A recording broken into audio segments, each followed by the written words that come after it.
What's going on, Sunbelt fans? Welcome into the Week 8 wrap-up. We had a pretty good week of Sunbelt action. Quick shout-out to Teksho for the intro and outro music. Once again, he did just release some Halloween mix, so I will link that below. And if you want to check that out on SoundCloud, I've gotten only about 15 minutes into it, but very good little Halloween mix if you're looking for some music around the holiday coming up. We'll jump into the Wednesday night's matchup that pit Georgia State going up to Boone to face Appalachian State. We called this game App State 27, Georgia State 17. Georgia State did hit that 17-point mark. App State outdid what I thought they would do as far as offensive production and won this game 42-17. But for those of you that watched the game, and maybe some of those that didn't, Georgia State jumped on top very early and looked like they were in total control throughout the first quarter. Tucker Gregg, obviously, he's been a workhorse for them all season. He got the ball rolling with the first touchdown run. Darren Granger was making App State's defense pay while keeping the ball on the ground. Wasn't overly successful through the air. Every time the deep ball went downfield, there's either receiver didn't catch it or it was off target. So they couldn't put the dagger into App State and win the game that way. Then they allowed Cam Peoples to get going a little bit there in that second quarter. He gets on the board early and makes that a one-point game. App had a chance at the half to tie it up, but they had some poor clock management. So Georgia State still has the lead, 14-7 going into the half. And then the App State offensive line just showed up greatly throughout the rest of the game, obviously dominated that second half, opened up numerous holes, and even when some of their running backs were stopped short of the goal line, Chase Bryce ended up having two quarterback keepers to score on 1-yard runs. So, Michael Hayes does hit a career-long 47-yard field goal, great field goal for them, and, they cut it early in the fourth quarters to 17-28, but it just wasn't enough. The Georgia State defense couldn't keep App off the field and or allowed App to stay on the field, I guess I should say. And then when they did get the ball, they just made them pay by pounding it on the ground repeatedly. So Appalachian State comes away with a very good victory there on Wednesday night, gets them back into the swing of things in that East Division. Thursday night's matchup, the Battle for the Belt on Thursday night there. Troy going to South Alabama. Called this one in favor of Troy, 23-21. It's actually a much lower scoring game than I had originally predicted. Troy ends up taking this one 10-6. For those that watched, obviously a very frustrating game to watch, not necessarily for the score. Low scores happen, but unfortunately the presentation there on ESPNU was, I think it was on ESPN2 actually. Either way, it was on ESPN Network. It was a terrible production quality, and they didn't seem to really improve it as the game went on. I don't know what went on, but it was frustrating to watch. Either it was a lag or the audio was glitching in and out. It was probably all of those things. It was disappointing that the Sun Belt didn't get a better treatment there for the production value, and probably had some people honestly turn away from the game because of that, which is disappointing. But as far as the crowd, first sellout crowd down there in South Alabama, the place was revved up, ready to go. This is a battle for the top spot in the West as of right now. And Troy looked to be dominant on the defensive side of the ball, as we knew that they were going to be going into the game. They score early with D.K. Billingsley on a run. And then South Alabama actually, at one point, Bradley hits their tight end and gets within the 5-yard line. You think they're going to tie this game up early, but they had a 15-yard penalty, back them up. They only get to settle for a field goal, and then they add another one to actually cut the lead down to just 1 point for Troy. It looked like it could go either way. Both offenses struggling a little bit to move the ball successfully, but Troy adds a field goal about midway through the fourth quarter to seal this one 10-6. It's hard to say. Neither quarterback played awful by any means. It just They were both trying to get the ball to work on the ground a little bit more, and Troy was just a little bit more successful in that point of the game. Bradley, he does throw 40 attempts and completes almost 30 of them. So, they were obviously going to the air towards that second half to try and get that game back in control. But unfortunately for them, they could not do that. But a good crowd, a good battle in a tough defensive battle, not something that we see in the Sun Belt Conference too often. So it was good to see something like that just to mix it up. But again, it got to improve that production quality on ESPN side so that our fans and outsiders can enjoy what we get to see in and out every week. Jumping into Saturday's matchups, we'll start off with Marshall going to James Madison. Called this one in favor of James Madison, 34-18. The game actually goes the other direction, and Marshall wins this one 26-12. What's funny is before the season started, I actually called Marshall winning this one, as probably quite a few people did, and I should have stuck with that. But what we had seen out of Marshall was that they weren't looking very good. They weren't moving the ball very well offensively. They had their quarterback go down, and now they've got Fancher back there, who's more of a mobile, scrambling quarterback than their starter. I'm going blank on his name right now, but they just look better this game. They didn't start off looking great. James Madison takes the lead early, and they just trailed off after that. We know Centeio actually ends up sitting out this game, which was a surprise to me. I didn't know he was so injured that he wouldn't participate all in this one. Atkins, at first, honestly, I didn't even pick up on that. I thought he looked like Centeio to start with a little bit, but he ends up throwing 4 interceptions, and he only goes 13 for 35. That's not going to get it done against just about any team in the Sun Belt. But credit to him, came in probably short notice. He gets the start, tries to do his best, but he wasn't getting enough help, especially from the JMU defense. They weren't stopping this Marshall offense enough. Laborn goes off, 151 yards, 2 touchdowns. Honestly, I describe this best as looking like the JMU from a few weeks ago switched jerseys with this Marshall team.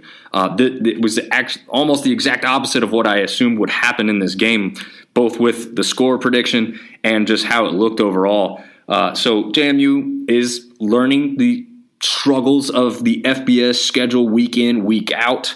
I don't think there's anything to hang their head on. This is what happens, right? Your better players sometimes get injured. You have to deal with that. This is where the depth comes into question, and this is where I thought JMU would struggle before the season started. They've already outdone what I thought they'd do to this point. So this is not a bad JMU team, obviously, and it's not necessarily a great Marshall team, although they've had some moments of brilliance this season. But it's interesting that this game went the way it did. Again, even though James Madison is out of the official running for an East championship, that they wanted to hang their hat on being able to say that they would have won it had they been eligible. So, but everyone's still really in play here after this game. Pretty much everybody in the East has got a shot here, except for probably Georgia State.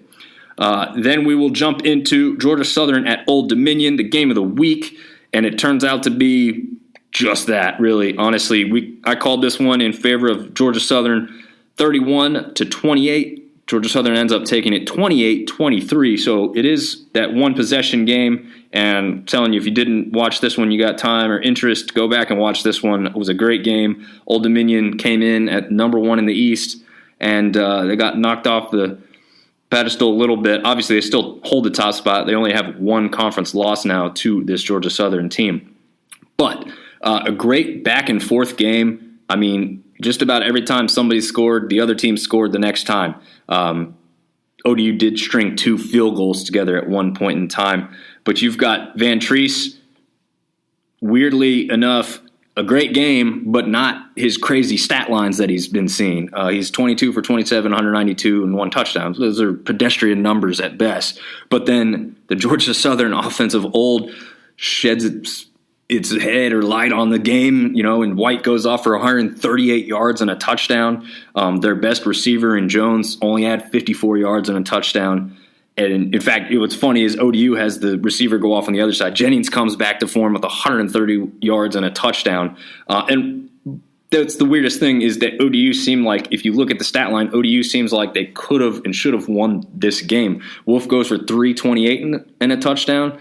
Watson goes for 108 and a touchdown. Jennings 130 and a touchdown. I mean, it's kind of a weird look and hard to kind of explain that. But again, the mistakes made by ODU is what Georgia Southern capitalized on. And we know Georgia Southern has been good at doing that throughout this season. And they obviously took control and won that game up there in Norfolk. But a great game to watch and pay attention to and lived up to expectations. I still think, looking at all these scores, it was certainly the game of the week. The only one that you could probably put up against it is Southern Miss at Texas State, which we'll get to in a minute. And then we will jump into Arkansas State at Louisiana. Predicted this one in favor of the Cajuns 27-24. They end up winning it 38-18. It's kind of looking like that Georgia State-App State game as far as that score line goes, where one team, kind of just didn't get it done like they should have, and that's Arkansas State. I thought they would put a little bit more points on the board and keep this game really close. They didn't do that. In fact, some of their points weren't even added until the end of the game. This game, the end of the third quarter, is 38-12. So it's out of reach early in the third quarter. It's 31-9. So I think that, you just got Woolridge looking the part, acting the part, doing everything he needs to do to get this Cajun team back on track and participating and fighting for a West Division title. He goes 316 for 5 touchdowns. And just a pretty well-rounded game. Nobody rushed for a ton of yards in this one on either side. It was more of that passing attack that we've been talking about here lately. And again, Cajuns looking like maybe they had some things in the beginning of the season they needed to work through and figure some things out with the offensive staff coming in there and the production that they lost, but they seem to be getting back on track and in the right direction, and Arkansas State just continues to struggle and not kind of find their way. So it is what it is. Hopefully for Arkansas State they can start figuring some things out, but they've definitely been about what they were last year, unfortunately for them. And then we'll jump into what is the most disappointing game of maybe the season, actually, for me so far. The ULM Warhawks travel up to New York to face Army and West Point. I called this one as a close one because Army's at home, but I called this one 34 ULM, Army 33. So I thought it would be a close game beforehand, but man, I was way off. Army takes this one 48-24, and here's why I'm saying this game is disappointing. Before the season, I would not have said this. In fact, before the season, I predicted Army to beat ULM based solely off of last year's good performance by Army. However, ULM has probably, in some regards, outperformed where people thought they could or should be at this point of the season, and looking like they could finish pretty decently over there in the West. They're going up to face an Army team that had yet to have a win against an FBS opponent. And then, we've got Monroe beating the Cajuns. That's a big win for them. Looking like the offense was warming up and doing very well. But this triple option ball possession offensive Army just destroyed that defensive front for the Warhawks. And they would shift over and they'd shift to the wrong side, or they'd shift and then have a massive hole in the line that they're just taking advantage of. This Army team just wore them down and outscored them and just pushed them around. It was really disappointing to watch that happen. I don't even really know where you say the exact breakdown is. Rogers didn't perform terribly bad. I mean, he's 21 for 28, which isn't bad. Just didn't throw all that much. Only had 164 yards. Goes for 2 touchdowns, but does throw 1 pick. And then the rushing game just couldn't establish anything for Warhawks. So when you can't do that against a team that can control the ball so well, you're just going to struggle, and Army made them pay. So disappointing to come away with the loss out of conference there to an Army team that's now just 3-4 overall. It is what it is. We'll move on to the next one and finish on a higher note. Southern Miss taking on Texas State down there in Texas. I called this one in favor of Southern Miss 24-21. Southern Miss takes it 20-14 instead. So got the team right, got the score a little off, but the 1-score game as predicted going in. Southern Miss looks good early. They're up 10-0 early in the halfway through the second quarter, and you've got Wilkie looking pretty good. Ends up going 18 for 25, 187 yards. Does have 2 interceptions, though, which is a little bit worrisome. But if you compare that to Hatcher, he's got a better completions percentage, a little bit less yards, 1 less touchdown. But, I think when you really look at it, those are pretty comparable numbers because of how the offenses are run. Obviously, Southern Miss is going to keep the ball on the ground with Frank Gore Jr. more often. He goes for almost the century mark. He gets just less than that with 91 yards on the day. And, again, how we've talked all season long, that Hatcher to Hawkins connection. Hawkins ends up going for 102 and a touchdown over there for Texas State. And after that first quarter, they kind of go back and forth. You think this one's going to come down to the wire, and then it does. It was really a great finish. Again, this one's the only game that could possibly contend with Georgia Southern versus Old Dominion. The only reason I don't put this one above that one is because of where Southern and ODU are in the standings compared to Southern Miss and Texas State. But Texas State scores a touchdown with just 1:21 left in the fourth quarter, and you think all they've got to do is stop Southern Miss from getting downfield quickly, and they couldn't do it. There was a huge pass from Wilkie. He ends up hitting Chandler Pittman for 53 yards. Honestly, I thought Pittman would try and get out of bounds, or he might even get tackled, but they would still have some time. But, man, he just keeps making cuts towards the center of the field and ends up getting into the end zone to take a 20-14 lead with only 32 seconds left.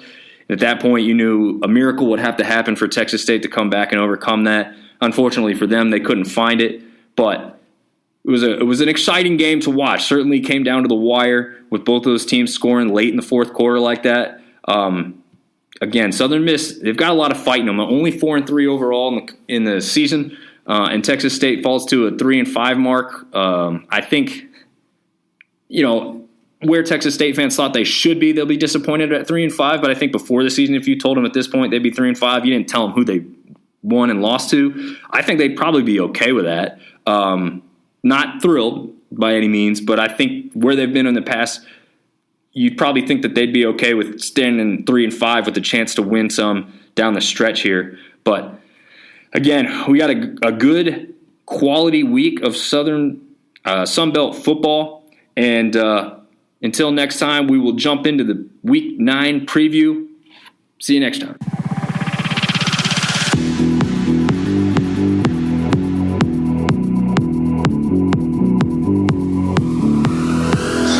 Syndicate.